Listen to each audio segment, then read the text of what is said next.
This is CBC Nova Scotia News. Maple washing. After accusations fly, Sobeys tamps down its promotion of Canadian products. American boycott. Consumers continue refusing to purchase U.S. spirits, and distilleries are paying the price. And a new biological control facility opens in Nova Scotia to fight an invasive insect.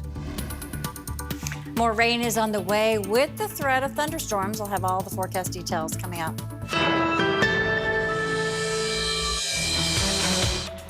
Good evening. Some major Canadian grocery chains are under fire for maple washing. The CFIA has identified more than 100 cases of it since the start of 2025, when the Buy Canadian movement took root in response to the trade war with the U.S. Headquartered here in Nova Scotia, Sobeys is now pulling back its promotion of Canadian products, ditching the maple leaf stickers used in stores. The CBC's Sophia Harris explains. Something mysterious appears to be happening on store shelves at Sobeys across the country. So it looks like the maple leaf symbol is gone from the coffee. Those ubiquitous maple leaf symbols promoting Canadian goods seem to be disappearing. No maple leaf here. Steve Palmer has noticed it too. The maple leaves are completely gone. He's passionate about the Buy Canadian movement. So when he finds grocers promoting imported food as Canadian, also known as maple washing, he reports it to the Canadian Food Inspection Agency. I do want the fraudulently labeling to stop. Over the past year, Palmer has complained to the CFIA about several imported products found at Sobeys stores, like cantaloupe and nuts, that were promoted as Canadian. That really upset me. It says California walnuts, and the label also says imported for Sobeys. There is nothing Canadian about these. Standing united is important. Since the Buy Canadian movement took off last year, Sobeys has used it as a marketing tool. But CBC News has learned the CFIA has received multiple complaints that Sobeys mislabeled food as Canadian, and that the agency recently investigated the grocer's head office. CBC visited several Sobeys-owned stores across Canada and found they had ditched the maple leaf symbol. Finding Canadian products. Consumer advocate Jay Jackson says it's hard to get inside the mind of Sobeys, but I assume it's them talking to their lawyers and liability. They know that the government is watching closer. Since the start of 2025, the CFIA has identified 127 cases of maple washing involving retailers. But only 2 fines issued so far to grocers, $10,000 each to 2 Loblaw-owned stores. Another 2 received warnings. I think we're well past the warning stage, and I would like to see significant fines. Turns out that won't be the case for Sobeys this time. The CFIA says in response to its investigation, the grocer implemented corrective actions, so no penalties required. Sobeys did not respond to our inquiries. Sophia Harris, CBC News, Toronto. Nova Scotia Cabinet Minister Colton LeBlanc says the labeling problems identified by the Canadian Food Inspection Agency underscores the need for programs that accurately identify and promote real Canadian products. For the second year in a row, the provincial government is trying to encourage more young people to join the Shop Local movement by offering them incentives. In today's climate, when people are looking to really buy local and support local, they want to know that and have confidence when they pick up that item that they're buying either made in Nova Scotia or made in Canada. And really, the Nova Scotia Loyal Program underscores the importance of ensuring that when we give that accreditation or when we give our stamp of approval to a Nova Scotia Loyal business, that we go through the process of ensuring that they are a Nova Scotia company that are selling Nova Scotia Loyal products. Again this year, the government is providing $10 vouchers to young people to encourage them to shop at farmers markets across the province. LeBlanc says about 215,000 vouchers will be distributed. Last year's voucher program resulted in more than $787,000 worth of purchases. Some provinces are still not selling American alcohol in response to the trade war started by the U.S.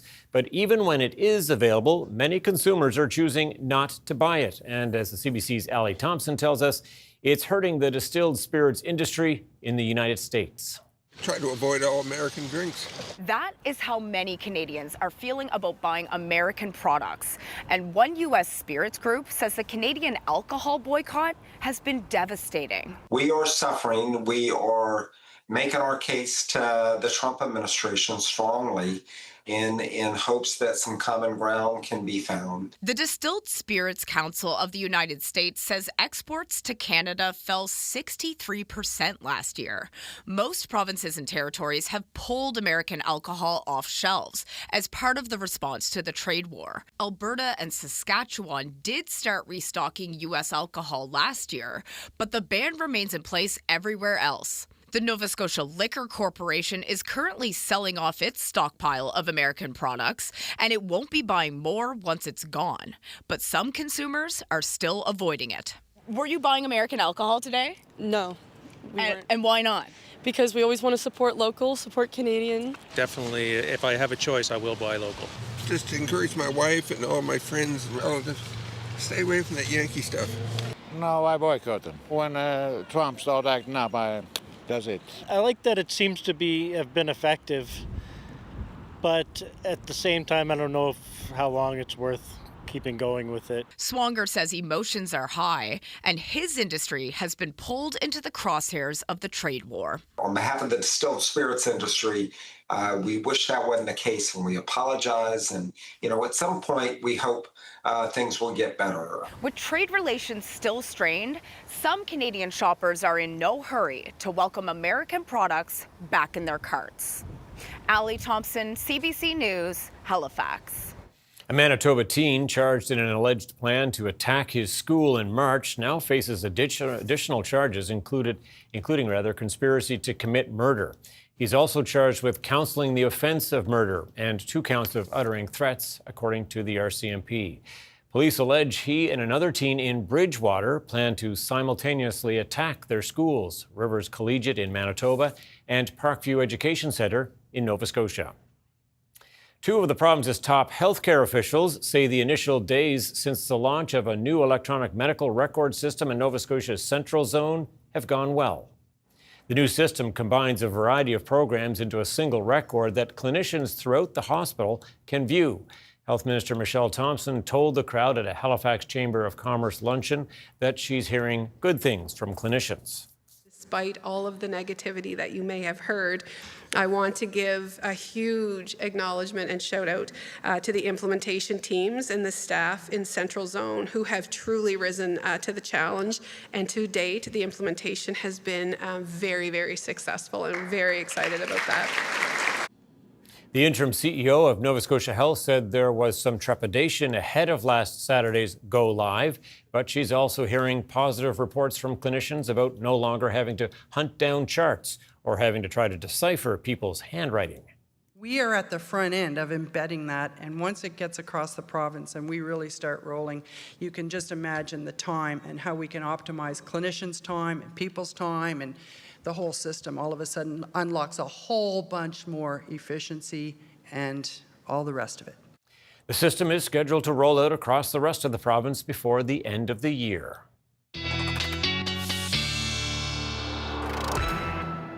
And Tina's in for Ryan again tonight with a quick look at the weather forecast. Yeah, and it's looking okay. We do have another system that's off the coast of Nova Scotia that will bring some widespread rain, but not to everyone. It looks like it's going to be mostly confined to the eastern mainland and in particular into Cape Breton as it travels up from the south and pushes its way off towards the north and to the east. You can kind of see some of the remnants of the system starting to make its way into the last couple of frames of this radar satellite composite of the last 6 hours. It is pushing up from the south, and we also have a piece of energy back to the west, which will be visiting us tomorrow evening. That's going to keep those scattered showers in and out of the forecast. But not only that, we do have the potential for some thunderstorms in the forecast overnight tonight as well.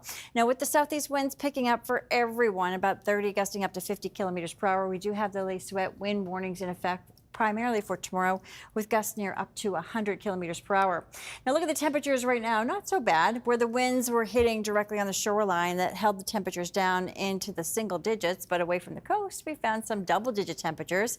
And tonight, we've got scattered showers in the forecast with a risk of a thunderstorm, and those risks for thunderstorms stay in the forecast at least for tomorrow morning. We'll talk more about the long weekend forecast coming up. We'll want to hear all about it. Thanks so much, Tina. Well, Marine Atlantic has made several cancellations to its ferry service between Nova Scotia and Newfoundland due to adverse weather conditions.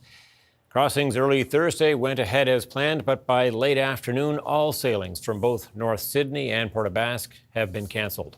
Early and midday crossings on Friday are also canceled. Travelers are asked to check the Marine Atlantic website for updates. The Port of Sydney is working towards becoming more sustainable by making the switch to wind energy. The cruise terminal will get all of its power from renewable energy. The renewable energy company is building a wind farm near Liverpool and will pay Nova Scotia Power to send their electricity through the provincial grid. Renewal expects to have the power available by the end of this year. A new biological control facility has been launched in Nova Scotia with the goal of fighting the hemlock woolly adelgid, the invasive insect threatening the forest.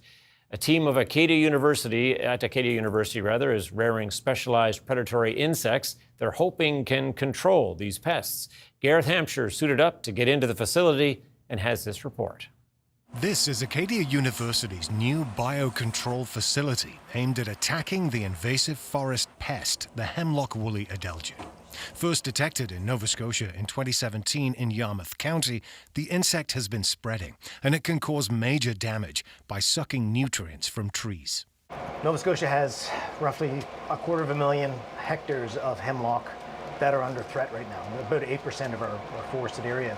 Native predators in Nova Scotia have not been able to stop the spread of the HWA, which is tiny but can be identified through its woolly coating. So the team turned to British Columbia to import these predatory insects that eat the pest. Even though there's HWA in the west, it doesn't kill trees because the predators wipe them out, knock the populations down before this happens. So our idea is to mimic that same level of control and build it up here. These are silver flies being prepared for release into the forest. We've all taken our children camping at Kedji. We have all taken them fishing, the lakes, the rivers. So it's pretty important that we save the hemlocks. It'd be devastating if we lost them all. The approach is being supported by a number of provincial and federal agencies. If we do nothing, the forest is going to die. And so doing it quickly, because it's here and it's moving fast. It's just so rewarding to think that we could save the forests of Nova Scotia. Hemlock stands provide wildlife habitat, protect against possible erosion, and the loss of trees could create other problems. If we see a lot of dead wood and hemlock dying in the forest, this, of course, increases the risk of forest fires down the line. And with the droughts that we've had in recent years, that's a significant concern as well. The insect predators that will be released are considered low risk, but master's students will be monitoring that as part of the project, examining how far the insects spread and whether they feed on other things. The team here is hoping to release these flies into the forest as soon as possible, but for that to happen, they need regulatory approval, which they're waiting for right now. Gareth Hampshire, CBC News, Wolfville. Premier Tim Houston says Halifax would make a great location to serve as headquarters for a new international defense bank. Late last month, it was confirmed Canada was chosen to host the multinational Defense, Security and Resilience Bank. The financial institution, modeled in part on the World Bank, will provide NATO members and allies with long-term, low-cost financing for defense, security, and resilience initiatives. With as many as 3,500 direct jobs hanging in the balance, 5 cities have put themselves forward as possible hosts: Halifax, Montreal, Ottawa, Toronto, and Vancouver. We are interested in the bank for sure. We have put forward. Our interest is well known. There are a couple elements to the bank. There's also a back office part, but I believe Halifax would be a great host for that. Houston says 40% of Canada's defense assets are in Nova Scotia. The operator of the ferry service between Nova Scotia and Maine says bookings are up about 30%, with renewed interest from Americans looking to travel to Canada. Bay Ferries Limited says it has almost 18,000 reservations for the sailing season, which begins today. That's about 5,000 more bookings than the service had at the same time last year. This is the final year of Bay Ferry's 10-year contract, and the provincial government has not yet made a decision on how the ferry service will continue.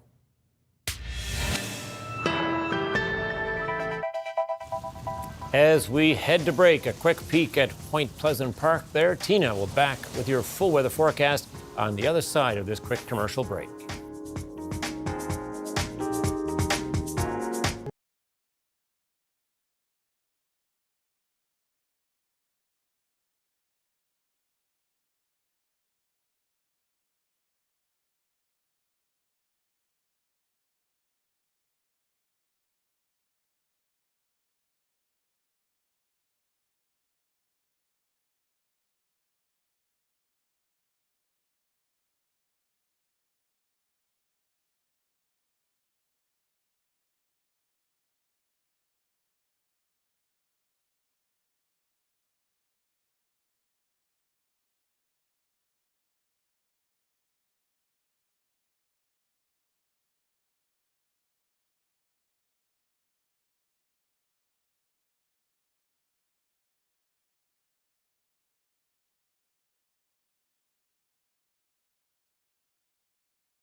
All right, let's dive a little deeper into that weather forecast with Tina now. And yeah, we got to get ready for some wind in this province, don't we? Yeah, and we may be diving into a couple of puddles, especially the further east you are in the mainland. We do have some rain on the way, courtesy of an area of low pressure, and it's tracking off towards the northeast, so it's going to brush by the Atlantic coast. Not everyone is going to get good amounts of rain, but some of us are going to get more than enough. And probably would like to share some of that. I think so. Here we go. Let's check out the temperatures, and not so bad out there today, although where those southeasterly winds started to pick up into the afternoon, it really certainly kept those temperatures cool, especially along areas of the coast. In fact, a couple areas seeing single-digit temperatures even now with those southeasterly winds picking up 20 at times, gusting up to 30, but we can expect those winds to gust up to 50 kilometers per hour, especially along areas of the coast overnight tonight.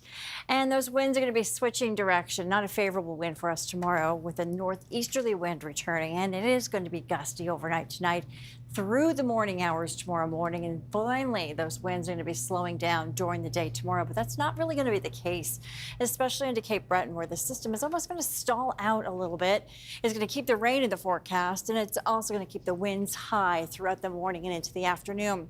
So the system is just south of Nova Scotia right now, and it is going to be rushing and pushing along the eastern seaboard, and then eventually it'll be pushing into Newfoundland and Labrador. But it sits just off the coastline right now, and we're starting to see some of the radar images off the shore of some of the rain that's being produced by this area of low pressure. Another ridge off to our north, that stays to the north, and is saying all those showers that are starting to fall. We're starting to pick them up in the last couple of frames of the satellite radar composite. So you can start to see some of this energy from that area of low pressure down to our south, now pushing its way northward.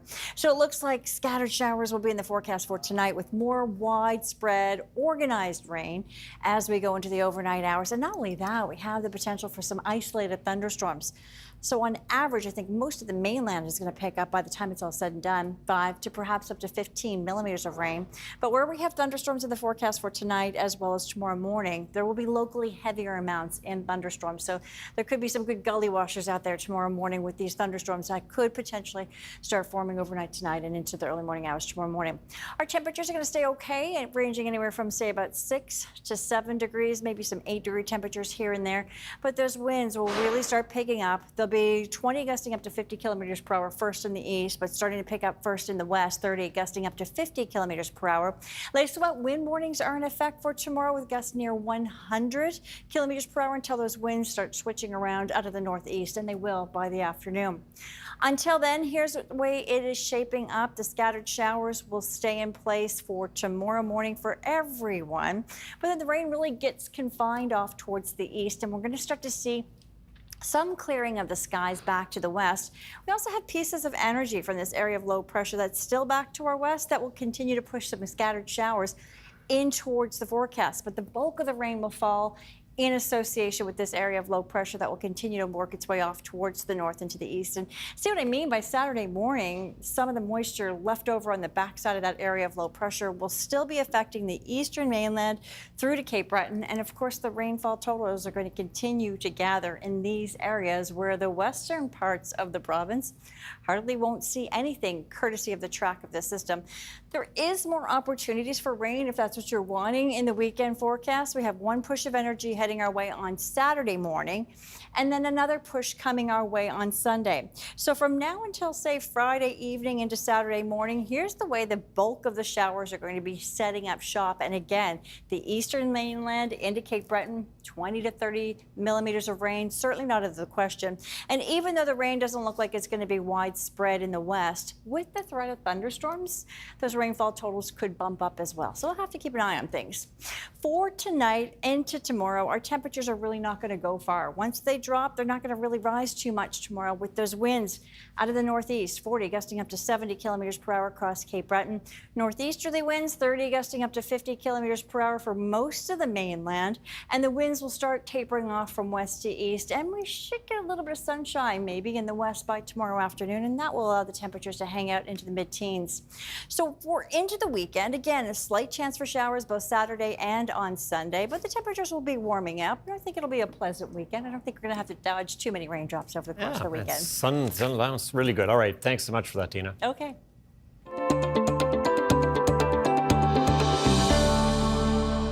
PEI is launching a new program to help the island's oyster industry adapt and recover. It's the latest round of supports aimed at the struggling sector as two diseases, MSX and dermo, decimate oyster stocks. But some are not confident the industry has a future at all. Stacey Genzer reports. There will be more support coming to the island oyster industry. That's in addition to previous programs like training funding and income stabilization. The new financial supports come at a time when people in the industry are in crisis. 2 oyster diseases that aren't harmful to humans are taking a toll. We're hearing a lot of discouragement, a little bit of panic from some people, and just the worry of where they're going to, be able to make their money. One of the new programs will help with business loans. Oyster Industry Interest Relief will cover interest costs on certain existing loans taken out before May 1st this year. It'll provide up to $3 million to lenders for eligible businesses. But to qualify, businesses have to have experienced at least a 30% loss. It's huge because we have these commercial loans, and if you don't have the commercial income coming in to support paying those loans, then it's pretty impossible to do it. The other offers wage assistance. It'll help to offset some of the payroll costs that come with increased sorting and handling. The PEI Shellfish Association's president is hopeful it'll help the wild fishery make it through the season, but still needs more information on how it'll all work. He wanted to see the nurseries expanded. If you're not expanding your nursery, because you got to work with hatchery seed, so you need either a hatchery or a bigger nursery. But like I say, both programs, there's nothing there to help it move forward. It's just like a dead end for us. And that's hard to accept when it's your whole life. The Minister of Fisheries says there is a committee discussing the wage subsidy program. He says it's a collaboration with industry. We as a government provincially will be there as much as at all possible for the different sectors of the industry, certainly working with federal levels of government as well. Hudson says the province will continue to see how these supports help and where it can make adjustments. Monique Horn says she feels encouraged about the industry, but expects there to be a few years of downtime. She's hopeful the industry will be back up and running within this decade. Stacey Janzer, CBC News, Mill River. Coming up, it has been a challenging season for lobster fishers in southwestern Nova Scotia. We'll find out why.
commercial lobster season is coming to an end in southwestern Nova Scotia. It has been what many are calling a, quote, challenging season in lobster fishing areas 33 and 34, one that has been marked by a number of problems.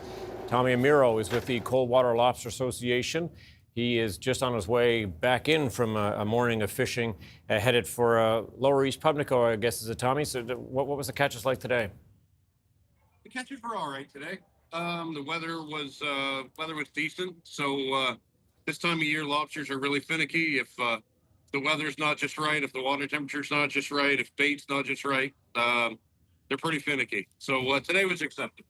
Hard to get everything right, I guess, in the lobster fishery, and this season, no difference that way. Some people are a little disappointed by the season. Can you break it down a little bit, beginning maybe with landings? What were you seeing there? The district is very, very big, very diverse. It was some spots were okay, decent catches. Others were bad. Overall, the price being in the $8.50 range, that was the problem more than catch, really. So the beginning of the season is when we catch the bulk of our lobsters. First 2 weeks, 3 weeks. So that price being down then really set the tone for the season. And why were the prices down? It was down, yeah. It was down into the $8.50 range when we started the season, yeah. And why do you think that was? I'm not sure. I mean,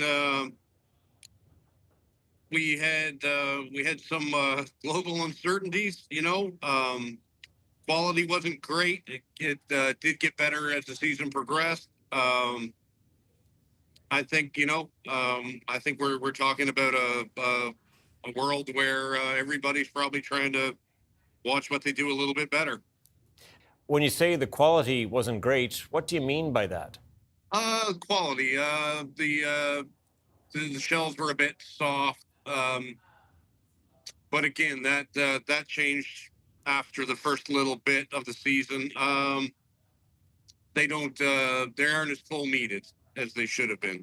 Maybe they're a little bit late in their molt cycle, a little bit early.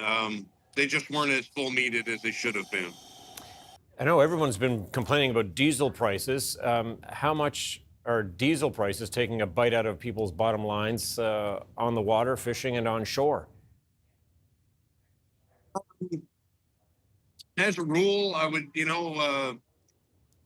I don't know. Everybody has a different number.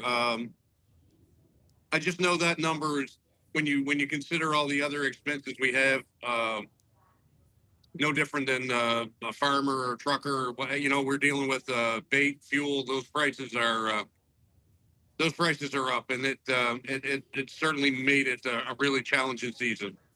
And so, when you say it's a challenging season, what does that mean for you? I mean, in terms of paying bills, in terms of paying staff on board, that kind of thing. Like, what are the realities that you're facing there?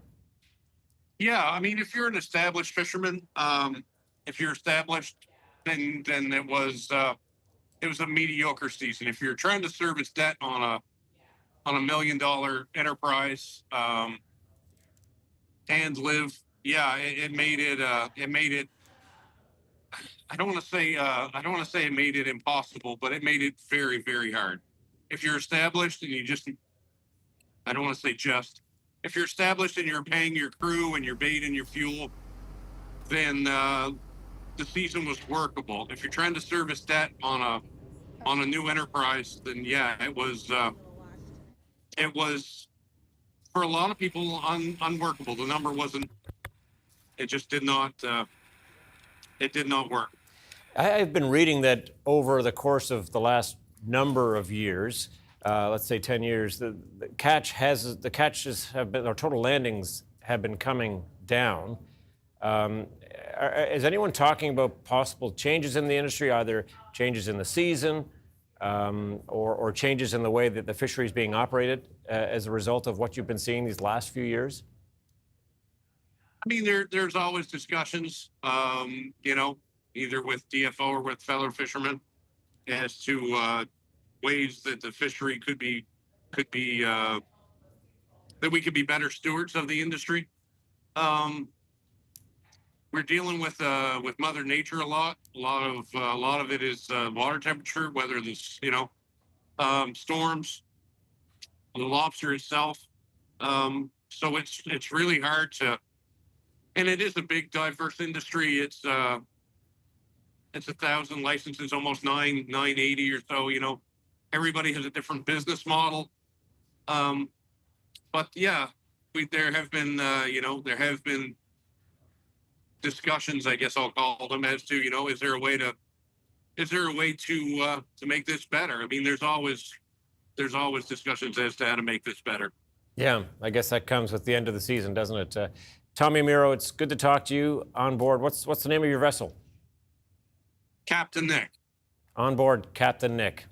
Safe voyage home there. Thanks, Tommy. Thank you. Coming up, the latest on President Trump's China visit. While there's common ground, potential for conflict remains. And Prime Minister Mark Carney announces his new clean energy strategy aimed at doubling capacity and lowering costs.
Welcome back. At a state banquet to mark Donald Trump's visit to Beijing, Chinese President Xi Jinping called on the two countries to be friends instead of rivals. But in a closed-door meeting, Xi warned that relations could sour over the thorny issue of Taiwan, the self-governed island China claims as its own. Willie Lowry reports.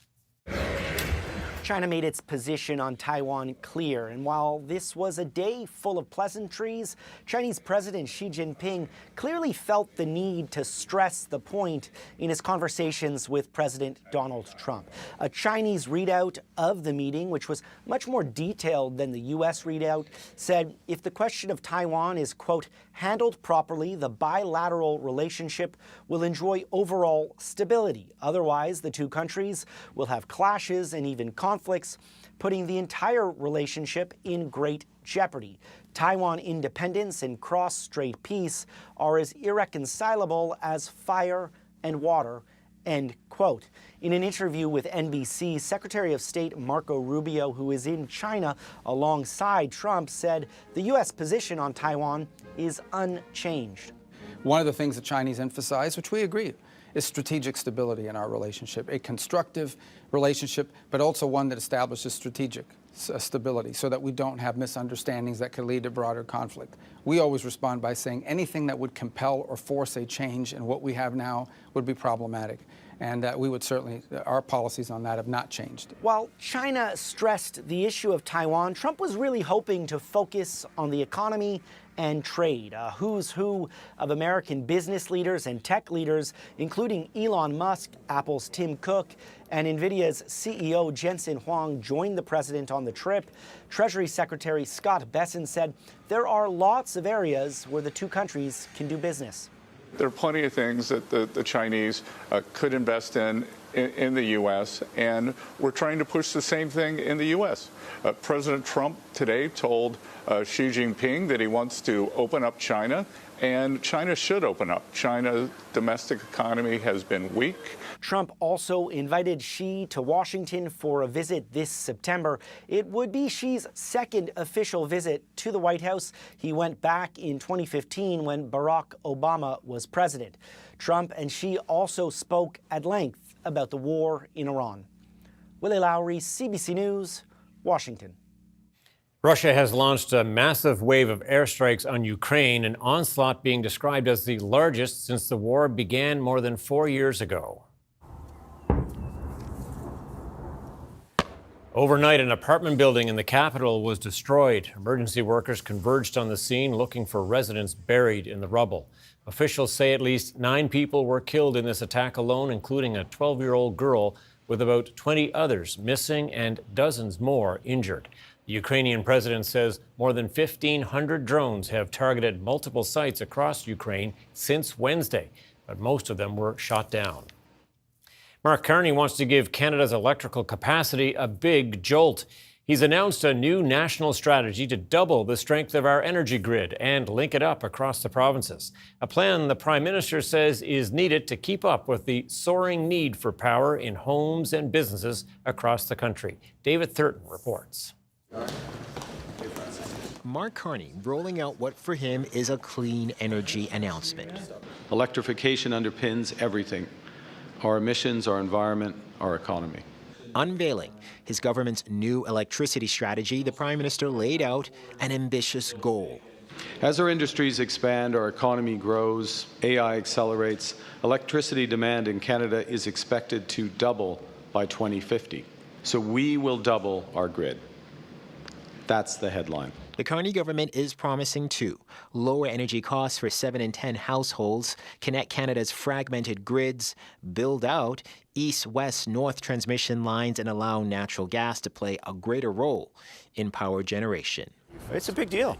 It's a good day. Those who build and operate Canada's grids see Carney's plan as workable, especially his plans for changes to the controversial clean electricity regulation. The clean electricity regulations, as they were passed in the last government, were too prescriptive.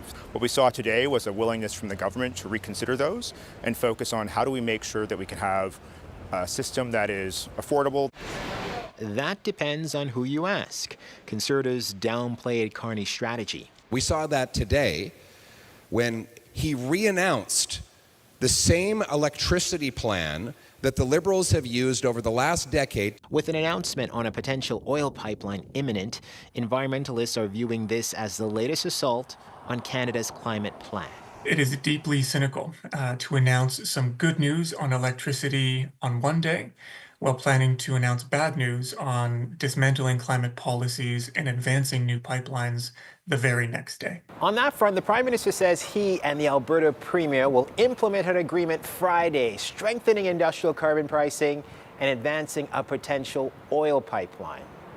David Thurton, CBC News, Ottawa. Internal documents obtained by CBC News reveal some of Canada's international visa offices are plagued by financial misconduct and security risks. What's more, the federal government is aware of major issues, including fraud, in hubs run by a contractor paid hundreds of millions in taxpayer dollars. Priscilla Kaisan-Wong explains. It's a fraud. It's not justifiable. Salah Uddin says his family ran into issues at a visa office in Dhaka, Bangladesh, run on Canada's behalf by VFS Global. The immigration department has tight deadlines for applicants, 30 days to submit passports or fingerprints. Uddin says third-party resellers were block booking appointment slots, then charging the equivalent of $250 Canadian per person. How can that be ethical? Masood Rana says to get his family's application in on time, he felt he needed to pay roughly $300 extra to VFS Global for its premium service. That could be too much for some people, and I don't think it's just. Uddin and Rana's experiences line up with issues flagged in internal government documents. It took CBC about 2 years to obtain them from Canada's Immigration Department. They show red flags for some countries, including in Bangladesh, concerns about third-party misconduct, additional fees, and security screening. One government official alluding to third-party misconduct wrote this in 2024, "Well, we could write a novel about all the fraud we are seeing." VFS Global and its subsidiary TT Services have been awarded more than $770 million in taxpayer dollars since 2012. Together, they operate 164 visa application centers for Canada around the world. We know that it's not just one center, it's multiple centers in multiple countries. This immigration lawyer says her client recently ran into issues at a VFS visa center in Mexico. These issues are still very prevalent today and will continue to happen unless IRCC takes further action. In a statement, VFS says in addition to third-party criminal actors, it's on guard against criminal activity by its own staff and says they undergo deep checks. It says premium services are optional and approved by the Canadian government. Immigration, Refugees and Citizenship Canada wrote that its oversight is robust and it takes fraud allegations seriously. The department says VFS has met its contractual expectations. These visa services contracts end in 2027. Uddin and Rana say they're speaking up in hopes it will lead to more diligence system-wide. Priscilla Kizan-Huang, CBC News, Ottawa. The Quebec government is following in the footsteps of other provinces in an effort to keep women safe from intimate partner violence. Alexander Silberman now on a new provincial bill that comes after a disturbing rise in femicides. Gabby Renault, a Quebec mother of two, believed to have been killed by her partner, found dead in her home in September in a presumed femicide, now honored with her name on a new bill aimed at better protecting women. When my sister died, I told myself that she wouldn't be dead for nothing. Family members and advocates have been pushing for the legislation, which allows a person concerned about their safety to ask police about their partner's past. I know I couldn't help her, but if I could help others, I think she would be very proud of me. Quebec's government promised action following a rise in alleged femicides. 10 suspected killings so far this year alone, compared to 14 in all of 2025. We're just providing tools. Quebec's domestic security minister says the bill would allow police to share information through advocacy groups. It's modeled on Clare's Law in the UK, named for a woman killed by a former partner who police knew to be dangerous. It's going to give the intimate partner the opportunity to take a right decision. Several Canadian provinces already have similar laws, including Alberta, Newfoundland and Labrador, Manitoba, and Saskatchewan, the first in 2020. Some of the comments in the report speak to individuals saying, you know, this saved my life. But while advocates say the bill is a positive step, they're calling for more funding for shelters. In Quebec, half of the women who call the province's helpline are told there's no space for them. Disclosure laws like this and legislation like this really only work if we also have all of the tools and resources in place to support those individuals in leaving. The federal government is also taking action with legislation that would formally recognize femicide in the criminal code, considering such cases as first-degree murder. Alexander Silberman, CBC News, Montreal. Well, if your eyes have watered over the cost of tickets for concerts and events, you might be interested in Ontario's latest attempt to crack down on ticket scalpers and resale websites. The province banned reselling tickets above face value last month, but some platforms still openly list tickets well above original costs. Now, Ontario is promising further action. Nisha Patel reports. Pop superstar Bruno Mars takes the stage in Toronto next week, and tickets are steep. Many are listed above face value on resale sites, despite Ontario's new law capping resale prices at the original ticket cost. They better change fairly quickly because that's not in the spirit of what we are doing with respect to our legislation. Ticketmaster seems to be complying with the rules, but CBC News found some tickets on StubHub that appeared to be violating the price cap. Now the provincial government is planning a crackdown, starting with inspections of the major ticket resellers. As time moves on, and if we don't see any changes with certain companies, they will be talked to and fined. Those penalties could range from $3,000 to $250,000. StubHub insists it's following the law. We remove any ticket that's in breach, and if we're notified immediately of a specific listing, we'd investigate and suspend the listing. StubHub says it currently has no way to verify face value prices for tickets purchased from a different site, adding that the company will need some clarity on how the new law will work. Because it's a new law and because it's been, I suppose, drafted and implemented through the budgetary process quite quickly, I think there's a lot of uncertainty. Some ticket pricing experts say people will always find a way to resell their tickets for what the market will pay, and regulators should go even further to discourage price gouging. The real solution is to have non-transferable tickets for these top events. So there would be no brokers anymore, because you cannot resell a ticket because the identity is unique. A major test for Ontario's new price cap law is coming up as the FIFA World Cup lands in Toronto next month. Some tickets for those games have been listed for resale well above face value. Nisha Patel, CBC News, Toronto. It's time to take a quick break now, but first, here's a look at how the markets did today. Canada's main stock index ended higher, while markets in the United States were up as big tech continued its streak of larger profits.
All right, Tina's back to wrap things up. And, you know, it's Thursday. It's not too soon to be planning your weekend. And I would think that most people looking at that forecast would say there's enough nice weather in there for everybody to enjoy the weekend. I think so, compared to what we've been seeing over the last couple of weeks. I no think kidding. we'll take it, Yeah. right? Temperatures warming up. We do have a little bit of a cool down next week, but not too bad.